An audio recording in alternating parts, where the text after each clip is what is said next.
Devstream 91 was last night, and like all dev streams, we got a sneak peek at future release items in Warframe and what to expect over the next few weeks. Now, this is just a recap, but if you do want to watch the full dev stream, then jump over to Play Warframe's YouTube channel. The link is in this video's description. So first up, a new clan event is hopefully coming next week and will feature the new Ambulus boss fight that was shown on Devstream 90. Arriving with this event should also be a new token-based system for buying your rewards from Ergo Glast, which is a great idea. A token-based system or a new currency is something I've seen being asked for a very long time in relation to clan events. Being able to earn all of those tokens at your own pace and buy what you want and ignore what you don't want. Although I think most of us are collectors in Warframe by now, so chances are you're going to want to get everything that you can get your hands on. And with these tokens you will be able to buy some new mods for certain weapons. Weapons like the Kunai, the Obex, the Silva and Aegis, the Lanka, but the Mitre mod sounds pretty damn good. Each Mitre blade has a 90% chance to destroy a nullifier field, which is interesting. There's also some kind of a Firestorm mod for secondary weapons and a revamped Aviator mod as well.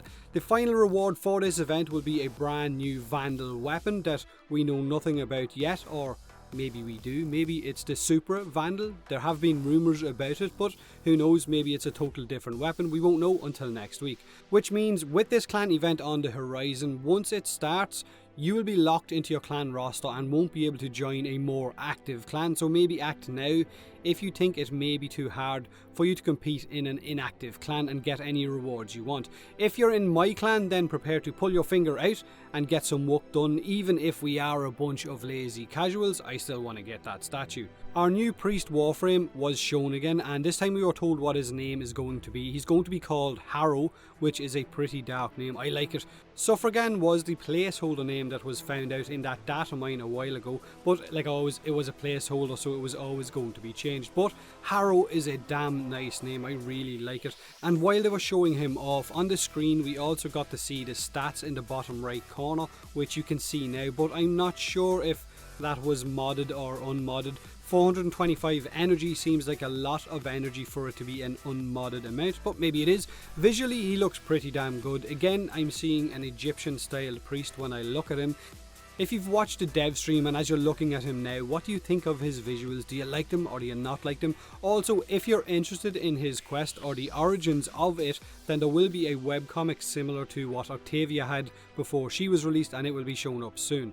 So if you're into the lore of a Warframe, then keep your eye open for that. They also mentioned in the dev stream the current state of the focus system and how it's due for a rework. Scott mentioned it getting a complete overhaul. Smashed was the phrase he used. So with this, I'm hoping that the Unairu focus school will be a little bit better for those of us that like our tanky Warframes than it is right now, because right now it's kind of crap. Fingers crossed. And I also hinted at maybe your Tenno being more useful when it pops out of your Warframe, so maybe some new abilities linked to that focus school. Again, we'll know more when we actually get to see it firsthand, but they couldn't talk too much about it last night due to it being linked to something else in a larger update, and they didn't want to spoil it for the community.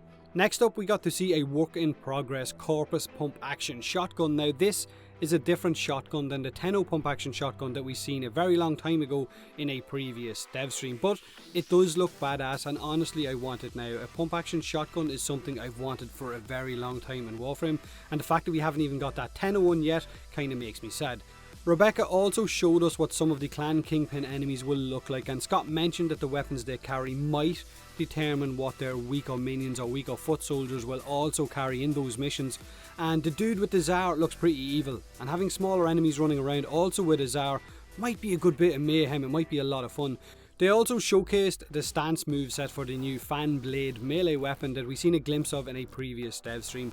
And there's plenty of spins and somersaults and backflips involved, and it looks pretty and really nice, but we're going to have to wait and see exactly how effective this is going to be.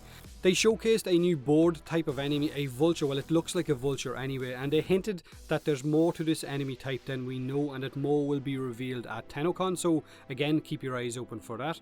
For those of you who like wheeling and dealing and making as much platinum as possible, Trade Chat is getting filters added to it so that you can search for items being sold more effectively and block out all of the other spam that you don't want to see. So an easier way for you to earn platinum. Now that's pretty much all of the interesting stuff in the dev stream, and I may have left one or two things out, so like I said at the start of the video, feel free to jump over to Play Warframe's YouTube channel and look for the timestamp guy in the comment section and find what you want to look at. Oh, and I mentioned TennoCon stuff. If you're going to TennoCon this year, make sure and have a lot of fun. There's going to be a large content creator panel, Twitch streamers and YouTubers all in one bunch with some really cool guys on it.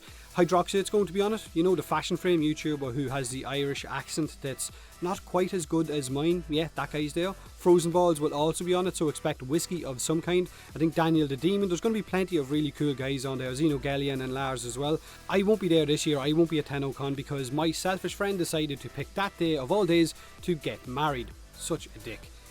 Now, if like me you can't make it to TennoCon this year in Canada, or you don't have the money or the funds, or it's too expensive for you, then don't worry. You can also buy a TennoCon digital ticket. I think it's about $20 or something like that if you've got the money. And with this ticket you will get some goodies, but you will also get access to Barrow in his special TennoCon relay, where Barrow is going to bring everything that he has ever brought in his previous visits. So if you've got that ticket, then start farming ducats now, because he's bringing an endless supply of prime disappointment. Sorry, I had to, but like me, if you're a veteran, then it's probably true. You're going to be disappointed because I don't think he's got anything that I'm going to need, because I've pretty much got everything he's ever sold. So that's Devstream 91 recapped. Let me know if there's anything on the Devstream that caught your eye or that you really like the look of. Don't forget to hit that like button if you enjoyed the video. Subscribe for more Warframe, and as always, thanks very much for watching.